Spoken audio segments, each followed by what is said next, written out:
Hi friends, welcome back to my channel. ఈరోజు రంగుల రత్నం serial latest episode review అయితే చూసేద్దామండి. మీకు కానీ రామ్ సీత జెంట్ నచ్చినట్టయితే నా వీడియోని ఒక లైక్ చేసేయండి. లైక్తో పాటు హైప్ కూడా చేశారంటే నా వీడియో ఇంకొంతమంది రీచ్ వెళ్తుంది.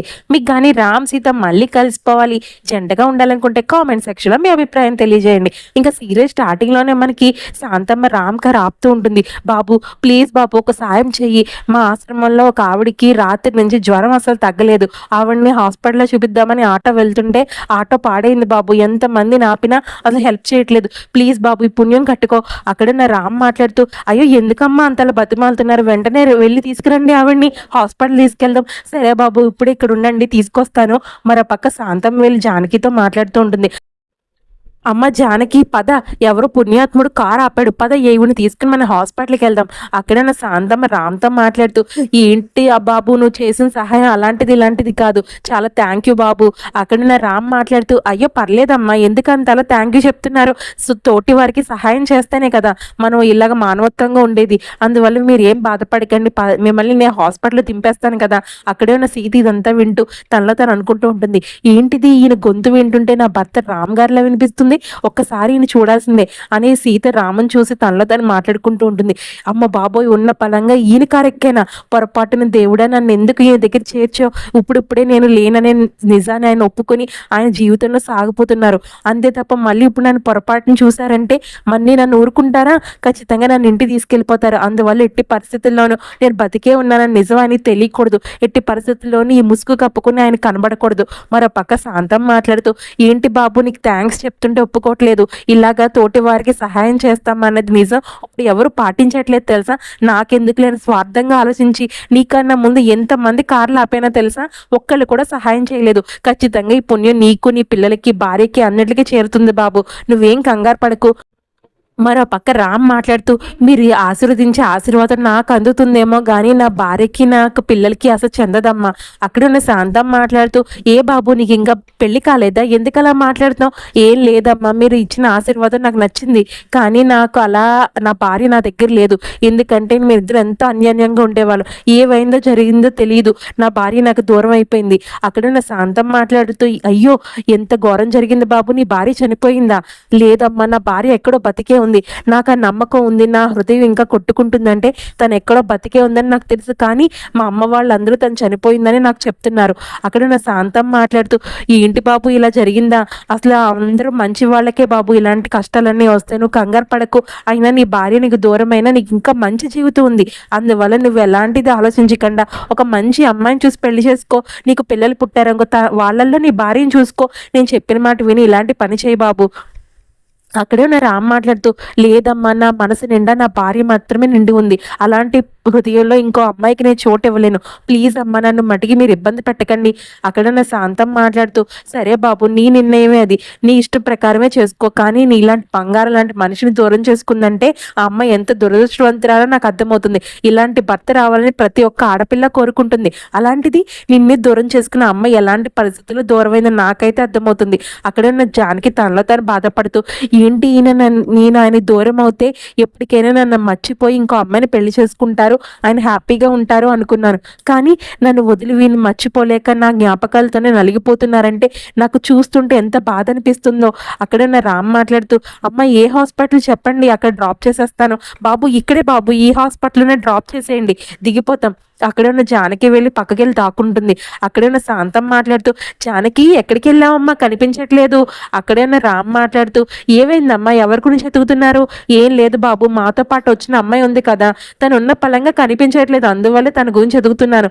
అయ్యో ఆ అమ్మాయి ఇప్పుడే అనుకుంటండి లోపలికి వెళ్ళి ఉంటుంది డాక్టర్ దగ్గరికి, బహుశా ఇవిడికి బాగాలేదు కదా వీల్ చైర్ తేవడానికి ఏమైనా వెళ్ళుంటారు, పదండి నేను లోపలికి వచ్చి మిమ్మల్ని డ్రాప్ చేస్తాను కదా.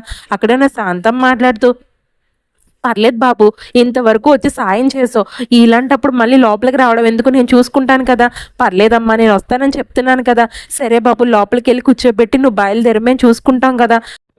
మరో పక్క రామ్ ఇంటికి వచ్చి ఫోన్ మాట్లాడుతూ ఉంటాడు లాయర్ తోటి. లాయర్ గారు, మీకు చెప్పాను కదా, ఎంత ఖర్చైనా పర్లేదు, నా తమ్ముడు ఎట్టి పరిస్థితుల్లోనూ రేపు బెయిల్ వచ్చి ఇంటికి వచ్చేయాలి, నేను చెప్పిన మా పని మట్టుకి మీరు కానిచ్చేసేయండి. అప్పుడే అక్కడికి వచ్చిన తాతయ్య మాట్లాడుతూ, ఏమైందిరా రామ్, ఇంత లేటుగా వచ్చా, అయినా రాగానే ఫోన్ మాట్లాడుతున్నావు, ఏం జరిగింది?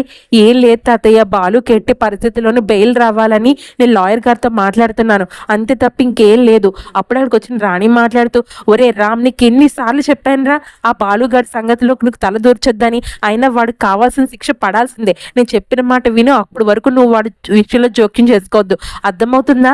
అక్కడే నా రామ్ మాట్లాడుతూ, అదేంటమ్మా అలా అంటావు, వాడు నా తమ్ముడే కదా, అలాంటి వాడిని వాడు జైల్లో కూర్చుని ఉంటే నాకు ఎలా ఉంటుంది చెప్పు, అందువల్లే వాడిని ఎలాగైనా బయటికి రప్పించాలని నేను ట్రై చేస్తున్నాను. అక్కడే ఉన్న తాతయ్య మాట్లాడుతూ, ఒరే నీకు అసలు ఏం జరుగుతుందో అర్థమవుతుందా, నేను చెప్పిన మాట విను, ఆడన్ని పరిస్థితులు చెయ్యి దాటిపోయి ఇంకా మన చెప్పు చేతలో లేడు అనే విషయం తెలియడం వల్ల మీ అమ్మ వాడి మీద కేసు పెట్టి జైల్లో కూర్చోబెట్టింది, అయినా వాడు మాటలతో చెప్తే వినే రకం కాదురా, వాడు చెప్పు చేతల్లో ఉండే మనిషి అయితే కాదు, అందువల్ల వాడికి చేతల్లో చూపిస్తేనే బుద్ధి వస్తుందని మీ అమ్మ వాడిని జైల్లో కూర్చోబెట్టింది, అయినా వాడికి ఎంత ద్రోహం చేశాడో తెలుసు కదా, అయినా వాడిని ఎందుకురా నువ్వు ఇంకా నమ్ముతున్నావు, నేను చెప్పిన మాట విని మీ అమ్మ చేసిందే కరెక్ట్, అంతే తప్ప వాడికి ఎలాగైనా బెయిల్ ఇప్పించి ఇంటికి మట్టి తీసుకురావద్దు, అర్థమవుతుందా?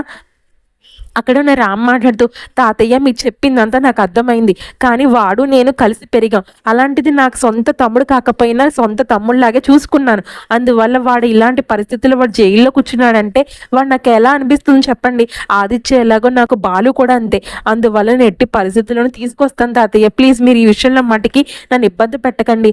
అక్కడ రాణి మాట్లాడుతూ, ప్లీజ్ రామ్, నేను చెప్పిన మాట విను, వాడు ఆఖరికి ఎలాంటి పరిస్థితి దిగజారిపోయాడో రోజు చూస్తూనే ఉన్నాం కదా, ఇప్పుడు మారతాడు అప్పుడు మారతాడు అని, అంతెందుకురా మీ నాన్నను కూడా ఇంతలా బాధ పెట్టి ఆయన కోపం తిప్పించి ఇంటి నుంచి బయటకు పంపించేశాడంటే వాడు ఎలా మారిపోయాడో నీకు అర్థమవుతుందా?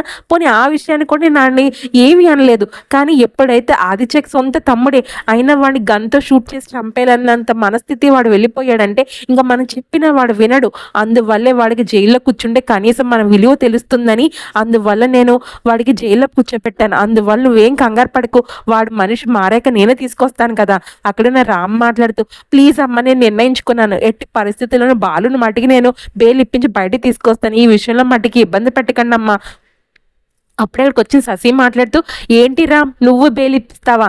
ఒకవేళ నిజంగా నువ్వు కానీ బెయిల్ ఇప్పిస్తే ఖచ్చితంగా బాలు బయటికి రాడు, ఎందుకో తెలుసా, నువ్వంటే అంత అసహ్యం బాలుకి, అందువల్ల నువ్వు మట్టికి ఇలాంటి విషయంలో జోక్యం చేసుకోకు. ఎందుకు చెప్తున్నాను అర్థమైందా? అసలు బాలుని ఎందుకు బయట తీసుకురావాలనుకుంటున్నావు? నాకు తెలుసు బాలు విషయంలో నువ్వు ఎలాగైనా మంచి మార్కులు కొట్టేయాలనే కదా, అయినా బాలుకు తెలుసు నువ్వు ఎలాంటి మనస్తత్వం వాడువో, అందువల్ల నేను చెప్తున్నాను కదా, నువ్వు అసలు బాలు విషయంలో జోక్యం చేసుకోవద్దు, అర్థమవుతుందా? అక్కడ ఉన్న తాతయ్య మాట్లాడుతూ, ఏంటమ్మా శశి, ఏం మాట్లాడుతున్నావు, నువ్వు మీ నాన్న ఎలాగో బాలుగాని బయట తీసుకురారు, కానీ పోనీ రామైనా తీసుకొస్తానంటే తీసుకురావద్దు అంటున్నావు, అసలు ఏం చేద్దామని మా బాలుగాడిని నువ్వు అసలు.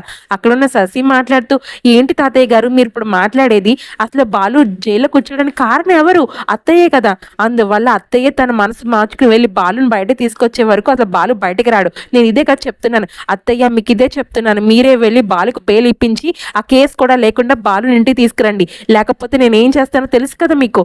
అక్కడనే రాణి మాట్లాడుతూ, ఏంటమ్మా శశి, భయపెట్టాలనుకుంటున్నావా? నువ్వెంత భయపెట్టినా భయపడే పరిస్థితుల్లో అయితే నేను లేను, ఎప్పుడో నిర్ణయించుకున్నాను, నువ్వు మీ నాన్న ఇంట్లో అడుగుపెట్టారో ఆ రోజే మా ఇంట్లో ఉన్న పరిస్థితులన్నీ మారిపోయి, కానీ ఎప్పుడైతే మా బాలు నా చెయ్యి దాటిపోయాడో వాడికి కూడా బుద్ధి రావాలని అందువల్లే వాడిని అరెస్ట్ చేయించాను, ఎంత బాధున్నా నేను వాడిని జైల్లో పెట్టానంటే అదే కారణం.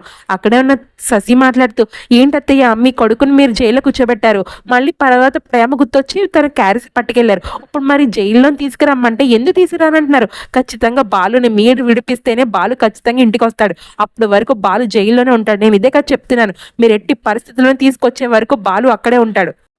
మీరు కాకుండా అత్తయ్య, వేరే ఒకళ్ళు ఎవరైనా బాలుకు బెయిల్ ఇప్పించి ఇంటికి కానీ తీసుకొచ్చారంటే నేను ఖచ్చితంగా ఆత్మహత్య చేసి చచ్చిపోతాను అత్తయ్య, నా ఆత్మహత్యకి కూడా కారణం మీరే అని ఖచ్చితంగా లెటర్లో రాసి మరీ చచ్చిపోతాను, ఇదే నా ఫైనల్ వార్నింగ్ అత్తయ్య, మీకు అర్థమవుతుందా? సరే, నేను ఇక్కడి నుంచి అయితే వెళ్తున్నాను, రామ్ నీకు ఇదే కూడా చెప్తున్నాను ఫైనల్ వార్నింగ్, నువ్వు కానీ బాలుకి బెయిల్ ఇప్పించావంటే నేను బాలు చనిపోవడానికి కారణం కూడా నువ్వే అవుతావు, అర్థమవుతుందా? మరో పక్క సీత రామ్ ఫోటో వంక చూస్తూ బాధపడుతూ ఉంటుంది. ఎందుకండి నేనంటేనే మీకు అంత ప్రేమ, నేను చనిపోతే మీకు కనీసం బాధపడి కొన్ని రోజులకైనా నన్ను మర్చిపోయి వేరే అమ్మాయిని పెళ్లి చేసుకుంటారనుకున్నాను. కానీ రోజు రోజుకి నా మీద మీకున్న ప్రేమ పెరుగుతుంది తప్ప తగ్గట్లేదు. ఆదిత్య చేత కూడా నా మీద నిందలు వేయించుకున్నాను, అయినా నా మీద మీకు అనుమానం రాలేదు. ఎందుకండి నేనంటే మీకు అంత ప్రేమ? మన పెళ్లి ఎలా జరిగిందో మీకు కనీసం గుర్తుందా? 2 ఊర్ల మధ్య గొడవని సద్దు మణిగించడం కోసం మా అమ్మ నాన్న మిమ్మల్ని నా మెడలో తాళి కట్టమన్నారు. అప్పుడు నేను అనుకున్నాను మీరు ఎలా నాతో ఉంటారా అని.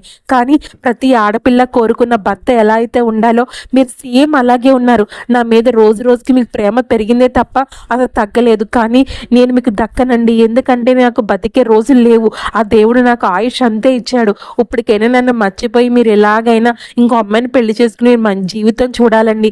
అందువల్ల దేవుడు నేను ఒకటే కోరుకుంటాను, నా భర్త క్షేమంగా ఉండాలి, ఎక్కడున్నా బాగుండాలి అని. ఖచ్చితంగా ఆ రోజులు ఖచ్చితంగా వస్తాయని నేను కోరుకుంటున్నాను.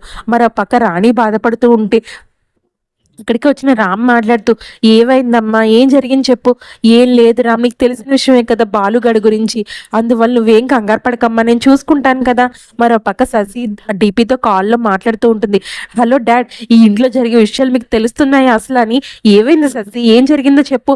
ఏం లేదు డాడ్, ఆ రామ్ గాడు కంకణం కట్టుకున్నాడు ఆ బాలుగడికి ఎలాగైనా బెయిల్ రప్పించాలని. అందువల్ల నేను చెప్పిన మాట విని ఆ బాలుకు మీరే బెయిల్ ఇప్పించాలి డాడ్. అక్కడ నా డీపీ మాట్లాడుతూ, అదేంటమ్మా ఆ రామ్ గడి కానీ ఆ బాలుకి బెయిల్ ఇప్పించాలన్న విషయం బాలుకి కానీ తెలిసిందంటే ఆ బాలుగడి మనసు మారిపోయి మన చెప్పు చేతుల నుంచి వెళ్ళిపోతాడు కదా. అందువల్ల డాడీ అలా జరగకూడదని ఎట్టి పరిస్థితుల్లోనూ బాలుకి రామ్ బెయిల్ ఇవ్వకుండా నేను అన్నీ చేశాను కదా. ఖచ్చితంగా అత్తయ్య చేతే బెయిల్ ఇప్పించాలని ఖచ్చితంగా కండిషన్ పెట్టాను. మంచి పని చేస్తావు శశి, అలాగే నువ్వు అలా చేస్తూ ఉండు.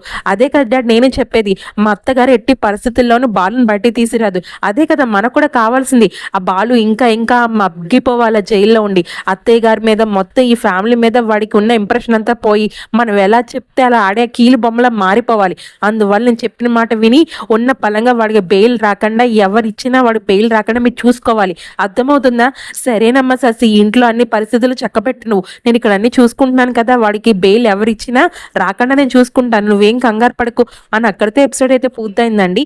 నా ఎక్స్ప్లెనేషన్ మీకు నచ్చినట్టయితే ప్లీజ్ లైక్ చేయండి, షేర్ చేయండి, కామెంట్ చేయండి. ఫస్ట్ టైం నా ఛానల్ చూస్తున్నట్టయితే సబ్స్క్రైబ్ చేసి బెల్ ఐకాన్ ప్రెస్ చేయండి. నేను వీడియో పెట్టగానే మీకు నోటిఫికేషన్ వచ్చేస్తుంది. మీకు కానీ రామ్ సీత జెన్ నచ్చినట్టయితే కామెంట్ సెక్షన్లో ఎస్ అని టైప్ చేయండి.